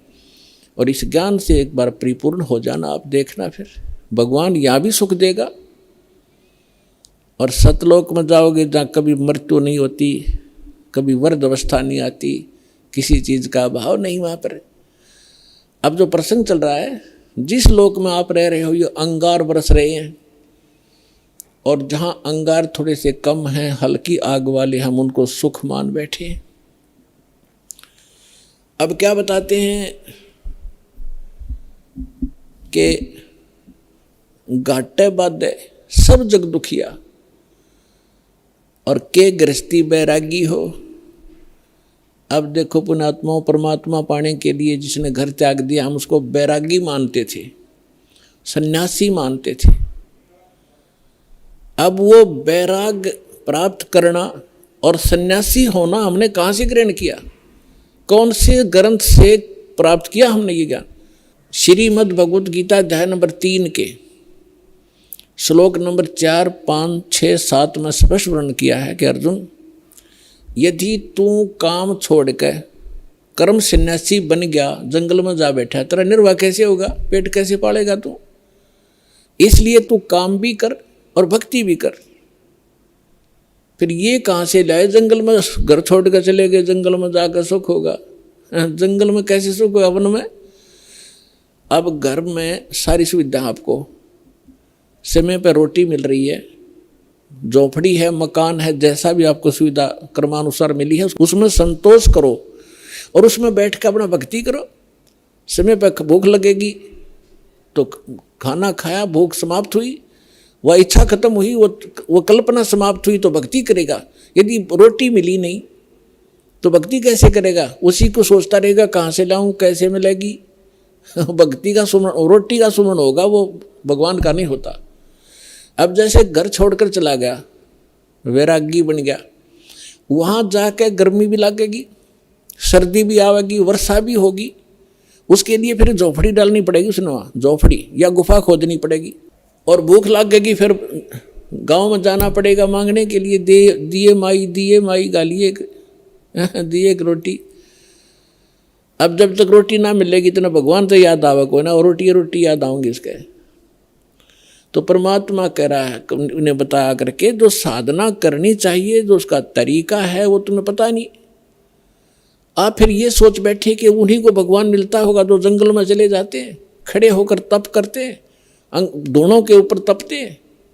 ये तो मूर्खों की साधना थी। परमात्मा कहते हैं कि दंभ करें। दंभ माने पाखंड है। लोग दिखावा ड्रामा करते हैं, बैठ जाएंगे कि तो धूना लगा के ऊंचे से स्थान पर बैठेंगे न, खूब दूर तो सब न दिखे महात्मा बैठा है, ताकि दुनिया आने लग जाए और उसकी पूजा शुरू हो जाए। डंब करें डूंगर चढ़ें, डूंगर माने पहाड़ पर बैठ जाते हैं जाकर ये लोग नकली। डंब करें डूंगर चढ़ें अंतर झीनी झूल, और जग जाने बंदगी करें बोवें सुल बबूल। परमात्मा अपने सूक्ष्म वेद में कहते हैं कि दुनिया तो जनता तो नहीं सोचा ये भक्ति कर रहा है, बड़ा महापुरुष है, दूल्हा लगा कर बैठा है और कपड़े भी त्याग रखे कर लंगोट बांध रखा है। और परमात्मा कहते हैं जग जाने बंदगी करे भक्ति करे यो बोवे सुल बबूल। तप से जो तपस्या वो करते, जैसे दुर्वासा ने खूब तपस्याएं की थी और क्या प्राप्ति की, अंगारे भर दिए अपने अंदर, तोब ये बकवाद सिद्धि की, वचन से किसी का नाश कर देना। अब दुर्वासा जी ने श्राप दे दिया बेमतलब बकवास का। अब उसने उसके बैड अकाउंट में लिख दिए वो 56 करोड़ मानस व्यक्ति उसने मार दिए वचन से, और वो उसके बैड अकाउंट में लिखे जाएंगे। जब ये कुत्ते की योनि माँ होगा दुर्वासा, इसके सिर में कीड़े पड़ेंगे, वो 56 करोड़ आत्माएं इसको खा रही होंगी। ये बाल यहाँ कहते तुमने उस दरगाह का मैल नहीं देखा और धर्मराज के तिल तिल का लिखा। तीनों यहां बता रहे हैं जग जाने बंदगी करे। परमात्मा कहते हैं ये बोवे सूल बबूल, इन्होंने तो काटे बोली अपने भविष्य में, सिद्धि सिद्धि पा के किसी को बेनिफिट दे दिया, किसी को हानि दे दी, दोनों अपनी भक्ति अक्षीण करी, उधर से पाप इकट्ठे कर लिए। अब क्या बताना चाहते हैं परमात्मा कि घाटे बाद सब जग दुखिया। जैसे किसी को हानि होगी व्यवसाय के अंदर तो दुखी, स्वाभाविक दुखी है, तो होगा दुखी होगा। और जिसके घना बेनिफिट हो गया, जैसे किसी का 1 लाख का लाभ हो गया व्यवसाय में, वो 5 लाख का काम शुरू करेगा और 4 लाख लेगा कर्ज, फिर उसमें हो जाए नुकसान। फिर वो कर्ज जो ले लिया नुकसान भी ना होया, काम चल पड़ा, कुछ दिन में वो मांगने वाले शुरू हो जाएंगे आने, उसने नींद आवे नहीं, कभी फैक्ट्री में हड़ताल होगी, कभी कुछ हो गया, वह समस्या हो रहेगी। कहते हैं यहाँ हानि हो जाए तो दुखी और लाभ हो गया तो दुखी, घाटे बाद सब दुखिया। और के गृहस्थी बैरागी हो, अब बैरागी बनकर जंगल में जा बैठा, वहाँ भूख लगी, समस्या है गर्मी और सर्दी वर्षा, ओले पड़े सिर में, फोड़ दे सिर ने, उसके लिए झोंपड़ी डाली, फिर बर्तन भी लाया तो इधर से मांगे मूंग गए, फिर वो सांग जोड़ लिया जो छोड़ कर गया था घर से। क्या फायदा है वहाँ जंगल में बैठने का, घर में समय पर टूक मिल रहा है, रोटी मिल रही है, खाओ और भजन करो, अपना काम भी करो, निर्वाह भी करो। तो ये वास्तविक तरीका यही था। इन नकलियों को देखकर हम सच्चाई हमें प्राप्त नहीं थी, हम भी ये सोचते रहे कि इन्हीं को भगवान मिलेगा, फिर भी हम छोटी मोटी अपनी राहत के लिए भगवान को याद करते रहते थे। वो भी तरीका ठीक नहीं था। कहते हैं घाटे बाद सब जग दुखिया के गृहस्थी बैरागी हो। और सुखदेव ने दुख के डर से गर्भ में माया त्यागी हो। अब माँ के गर्भ में बच्चे को अपना भविष्य का और पूर्व जन्म की सारी याद रहती है कि पिछले जन्म में मैंने क्या क्या गलतियाँ की, इतने मनुष्य जीवन मुझे मिले, मैंने कैसे बर्बाद कर दिए, संत पूरा मिला नहीं, साधना ठीक बनी नहीं, अटपट करके सिद्धियाँ प्राप्त करके अपना जीवन नाश किया, फिर 84 लाख योनियाँ भोगी मैंने। वो सारी इतिहास देखता रहता, पिछली बैकग्राउंड ट्रेलर चलता रहता है इसके आगे, अगला जीवन भी उसको दिखाई देता है कि इसमें मेरे साथ क्या बनेगी। तो ये सोचता है कि हे भगवान अब के इस नरक से निकाल दाता, पीछे गलती हुई सो हुई, अब के गलती नहीं करूँगा, परम संत को खोजूंगा, केवल भक्ति करूँगा, आपकी याद करूँगा, पीछा छुटवाऊँगा, जन्म मरण का रोग कटवाऊँगा और केवल अपना निर्वाह के लिए अपना सिंपल वे से रहूँगा और निर्वाह के लिए काम भी करूँगा, लेकिन भक्ति अवश्य करूँगा, मूल उद्देश्य जानकर करूँगा, मुझे एक बार निकाल दो बात आता। तो इसी बात को याद करके सुखदेव ऋषि जी ने 12 वर्ष तक गर्भ से बाहर नहीं आए। फिर ब्रह्मा विष्णु महेश यहाँ के व्यवस्थक हैं, इनको चिंता बनी, काल ने इनको प्रेरणा की, अंडरग्राउंड रूमेट उसके हाथ में है, इन्होंने मीटिंग की कि भी एक सुखदेव नाम के एक ऋषि है, एक बच्चा है गर्भ से बाहर नहीं आ रहा है, 12 वर्ष हो गए, ऐसे अगर ये मर्यादा हमारी खराब होगी तो बहनें 12-12 वर्ष तक बच्चों को गर्भ में रखने लगेंगी तो माँ दुखी हो जाएंगी। बच्चा तो 9 महीने मुश्किल से हो जाता है इन बहनों को, माताओं को गर्भ में रखना। तो उन्होंने सोचा भी चलो वो ऋषि आत्मा है, उससे प्रार्थना करते हैं, उसी को कहते हैं, उसको मनाते हैं। तीनों आगे, तब तीनों ने आकर कहा कि ऋषि भाई सुखदेव तू बाहर आ जा, ऐसे ऐसे हमारी परंपरा खराब मत कर। तब उसने कहा कि भगवान बाहर आते ही आपकी त्रिगुणमयी माया से ये जीव इतना अंधा हो जाता है, इसको भूत भविष्य का कुछ याद नहीं रहता। आप ये अपनी माया रोक लो, तब मैं बाहर आऊं, कुछ देर के लिए रोक दो। तो उन्होंने कहा भाई देखो इसको हम नहीं रोक सकते, ये हमारे बस से बाहर की बात है, हमारे अंदर एक ऐसा गुण भर रखा है तो इसको हमारे लिए रोकना असंभव नहीं है। तो सुखदेव बोला मैं तो बाहर आऊं नहीं, चाहे 20 वर्ष रहना पड़ो, 100 वर्ष रहना पड़ो। तब उन्होंने लास्ट में ये फैसला किया भी हम ज़्यादा देर नहीं रख सकते, हमारा शरीर फट जाएगा, हम केवल इतनी देर रख सकते। ये देख ले कितना क्षण है। सुखदेव जी ने कहा कि आप इतना ही रख लो, देर रोक दो इसको। तो जब वो बाहर आते हैं तुरंत उनकी तीनों गुणों का जो इफेक्ट है हमारे ऊपर एकदम असर करता है। उस समय जब वो माँ के गर्भ से बाहर आया तो वो इतनी देर रोके, इतनी देर में बाहर आ गए, वो चले गए। अपने आत्माओं उसको इस दुख के डरते हैं, गर्भ में माया त्यागी कि मैं इस संसार के चक्कर में नहीं पड़ूंगा, अपना मोक्ष कराऊंगा। मोक्ष बालकों का खेल है।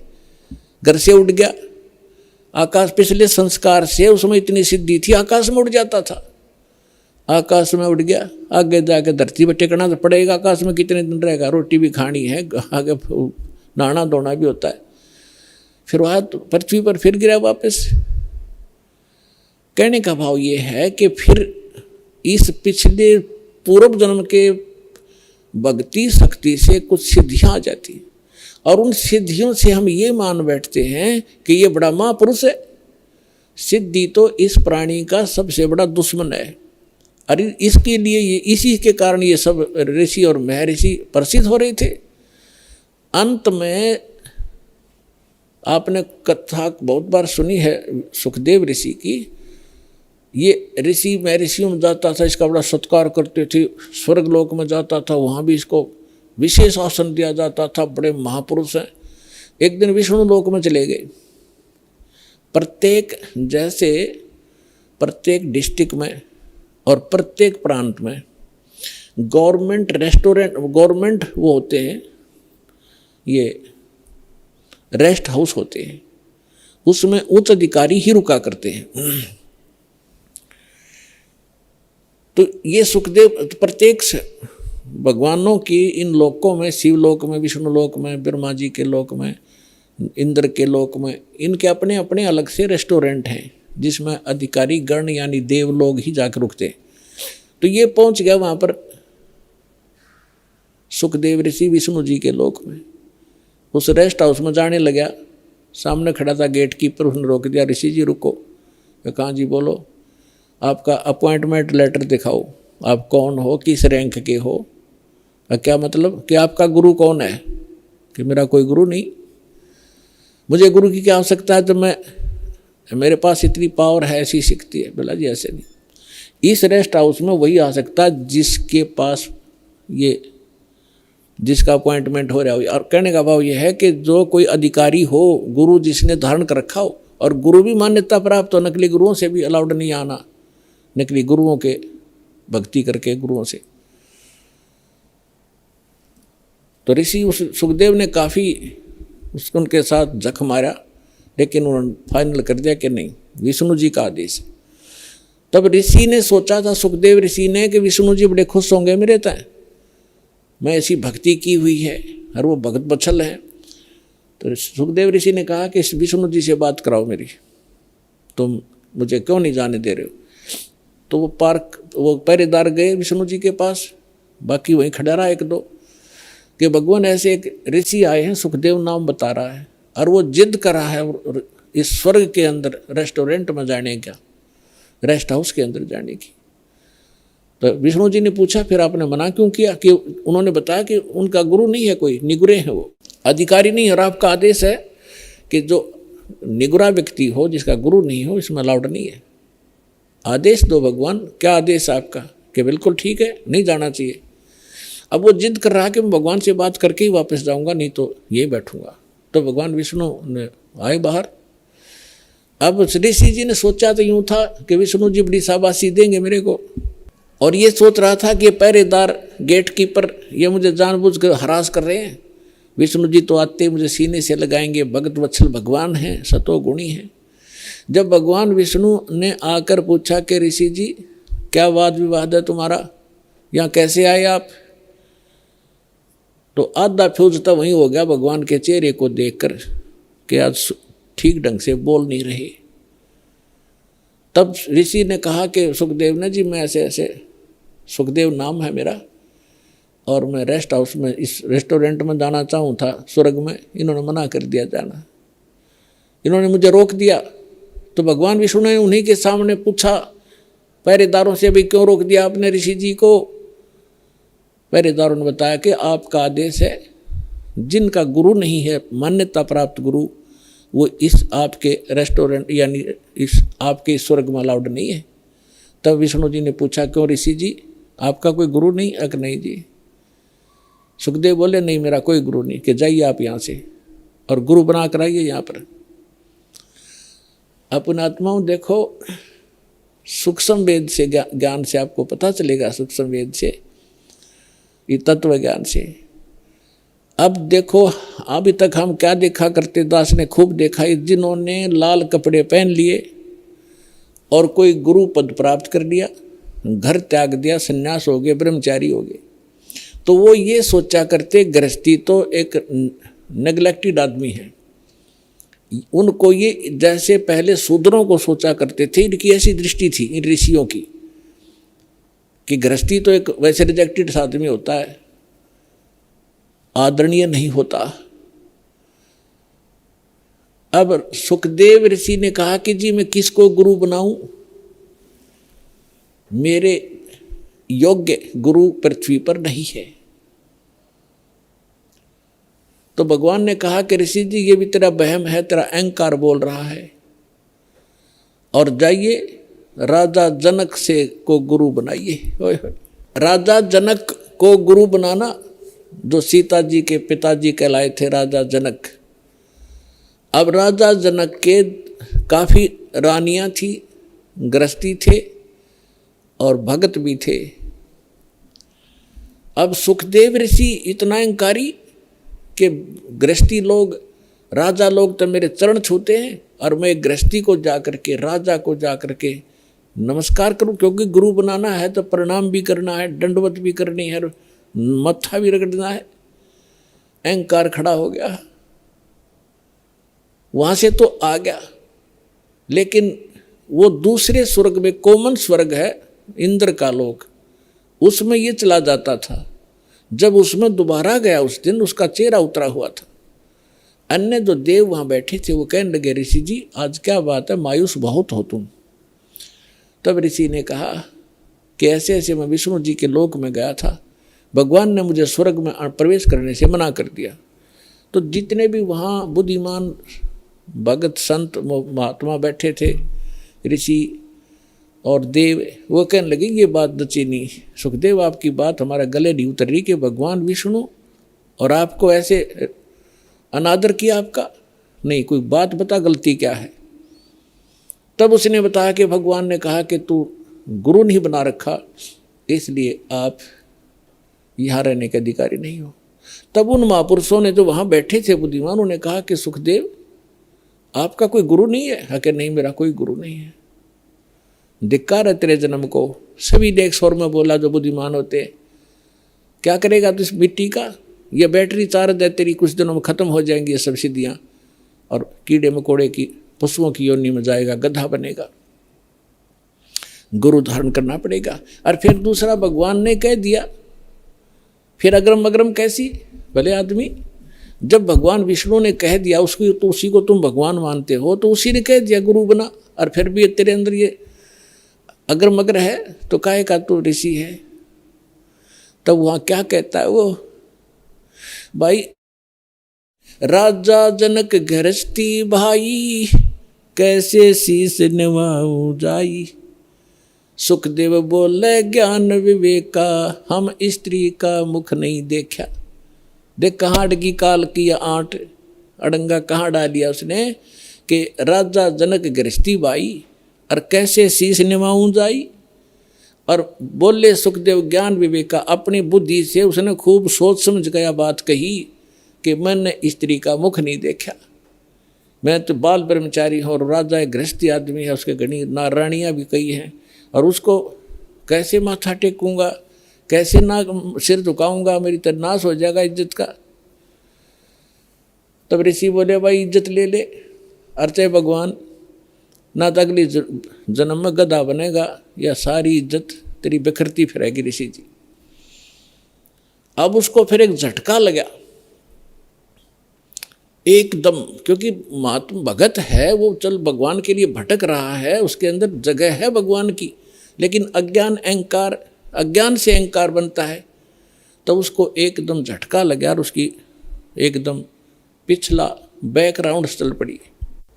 उसको थोड़ी सी झलक दिखाई दी कि एक समय ये सुखदेव ऋषि 84 लाख योनियों भोग रहा था, गधे की योनि में भटक रहा, जन्मा था और अंधा हो गया। कुम्हार ने उसको त्याग दिया, जंगल में चला जा रहा था एक पगडंडी पे अटकल सी लगाता हुआ। आगे जाके एक नाला था थोड़ा सा 2.5-3-4 फुट का, लोग उस पे उसके ऊपर से कूद जाते थे और उसको कदम रख जाते थे आगे पीछे, ऐसे कोई इक्का दुक्का जाता था उस रास्ते से। तो सुखदेव यानी उस गधे अंधे ने वो दिखा नहीं नाला और उस नाले में फंस गया, आगे मुंह टिक गया, पीछे दबैक लाग गई। अब कोई इक्का दुक्का व्यक्ति वहाँ उस रास्ते जाता था, दिन में 2-3 दिन में एक आध, वो निकाल नहीं सका उसको। उसके कमर पे पैर रखे व्यक्ति और पुली बना ली, पार होने लगे उसके ऊपर से। तो उसको वो घटना याद आई और 10-15 दिन हफ्ते 10 दिन वो भूखा प्यासा वहाँ मरा। वो उसके सामने वो चक्कर काटने लगी वो घटना। तब राजा जनक से जाकर दीक्षा ली। ये लंबी कहानी है, फिर कब बताएंगे। तो यहाँ परमात्मा कहते हैं भाई घाटे बाधे सब जग दुखिया, के गृहस्थी बैरागी हो। सुखदेव ने दुख के डर से गर्भ में माया त्यागी हो, गर्भ में माया त्यागी हो। अब यहाँ तो ये बताना चाहा है कि तुम तो इस छोटे मोटे सुख को ही मान रहे हो, और उस महापुरुष ने तो गर्भ में पता लग गया था भयंकर दुख होगा मेरे ऊपर, और उसने गर्भ भी त्याग दिया, परमात्मा के लिए भटक भी रहा था। फिर वो अहंकार हो गया उसके अंदर और कुछ नहीं बनना था। जो भी थोड़ा बहुत उसको प्राप्त होना था, राजा जनक से उपदेश लेकर विष्णु तक की भक्ति की उसने। अब क्या बताते हैं परमात्मा कि इन साधनाओं से और इनके ज्ञान से आपको पता भी लग गया, तो समाधान कंप्लीट ना होने से फिर दुख ज्यों का त्यों। और जो हम साधना बताने जा रहे हैं, इसके करने से ये रोग कटेगा, सदा के लिए सुख होगा। सुखदेव ने 84 भुगती बना पजावे खरवो, तेरी क्या बुनियाद पुरानी तू पेंडा पंथ पकड़वो। क्या बताना चाहते भगवान कि सुखदेव ऋषि ने 84 भुगती, 84 लाख योनियों में कष्ट उठाए ऐसे महापुरुष ने, और बिना पुजावे खरवो, खर माने गधा, पुजाव माने कुम्हार के उस सिस्टम पर। और तेरी क्या बुनियाद पुरानी तू पेंडा पंथ पकड़वो, कि अब तेरा क्या औकात है। जब से ऋषियां की विरन मट्टी हुई साधना के करने से, अब हम जो पेंडा मार्ग पंथ, जो वे ऑफ वर्शिप, पूजा का मार्ग तुझे बता रहे, इसको ग्रहण करो, इससे लाभ होगा। फिर क्या बताते हैं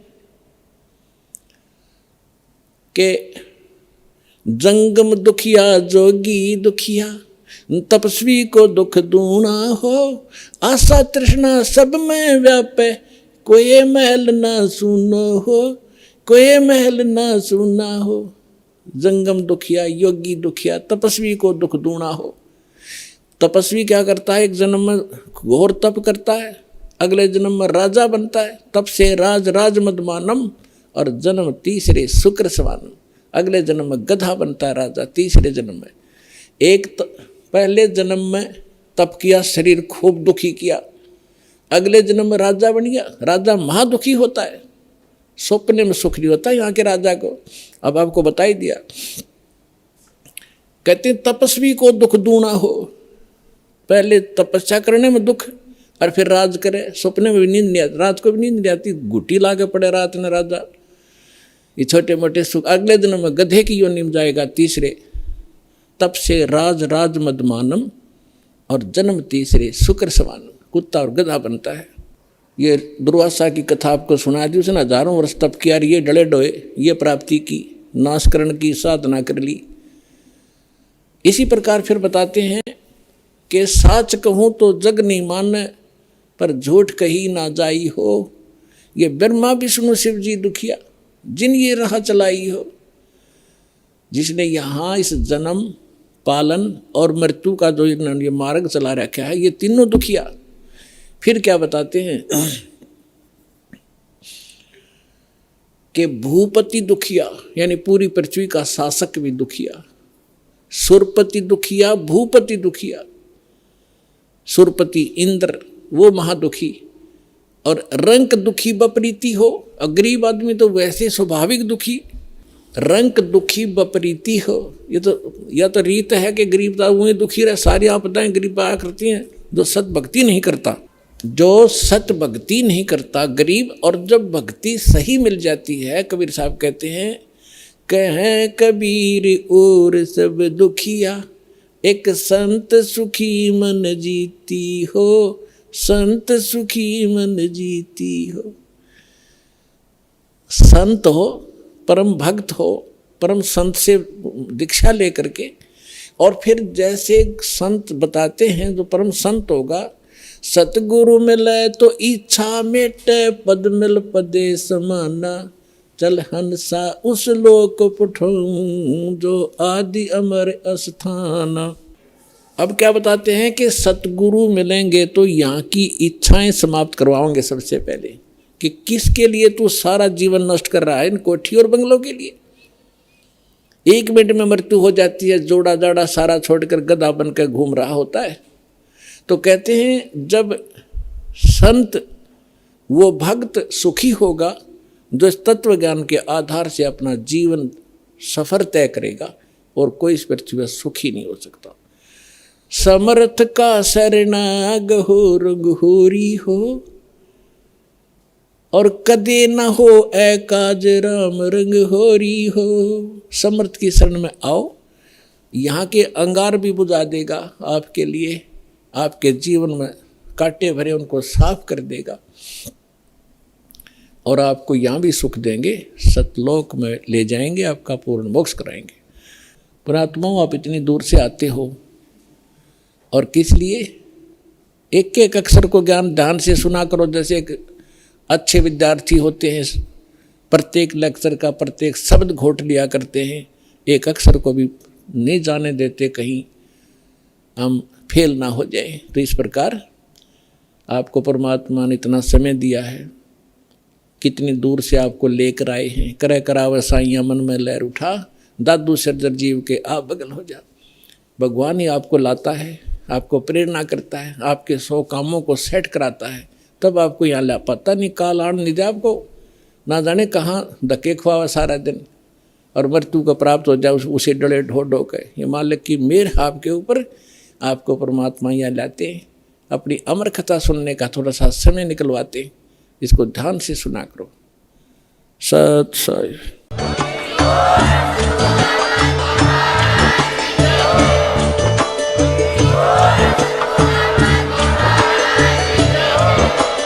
आप सुन रहे थे जगत गुरु तत्वदर्शी संत रामपाल जी महाराज जी के मंगल प्रवचन। अधिक जानकारी के लिए विजिट कीजिए हमारी वेबसाइट www.jagatgururampalji.org। संत रामपाल जी महाराज जी के शुभ आशीर्वाद से पूरे विश्व भर में 500 से भी ज्यादा नाम दीक्षा केंद्र हैं, जिन पर संत रामपाल जी महाराज जी द्वारा ऑनलाइन निशुल्क नाम दीक्षा दी जा रही है। अपने नजदीकी नाम दीक्षा केंद्र का पता करने के लिए संपर्क करें 8222880541।